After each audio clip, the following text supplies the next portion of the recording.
नाज़रीन, शिकारपुर मां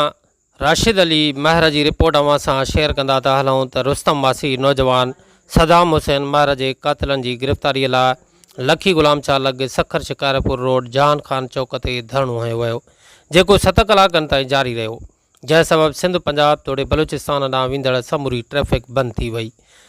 जंहिं सबब ईंदड़ वेंदड़ मुसाफ़िरनि खे पिणु सख़्त तकलीफ़ सां मुंहुं ॾिसणो पइजी वियो। धाणे में शाइस्ता बलोच, वकार महर, महनाज महर, सुल्तान रिंद, शौकत नुनारी, डॉक्टर नवीद महर, जेयूआ अगवान, गुलामुल्लाह महर, सलीमुल्लाह महर, गोहर सिंधी, गन्नी गमदिल समेत सभई माण्हुनि शिरकत कई।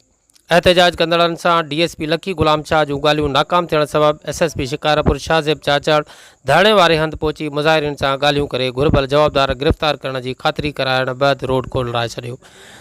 एहतजाज कंदड़नि मुतालबो कियो आहे त SSP शिकारपुर अगर पंहिंजो वाइदो पूरो न कियो त ईंदड़ एहतजाज बबरलो बाईपास ते कयो वेंदो। नाज़रीन, ही सखर वेझो ज़िले शिकारपुर के शहर जहान खान चौक ते लॻल धरणे जा लाइव मनाज़िर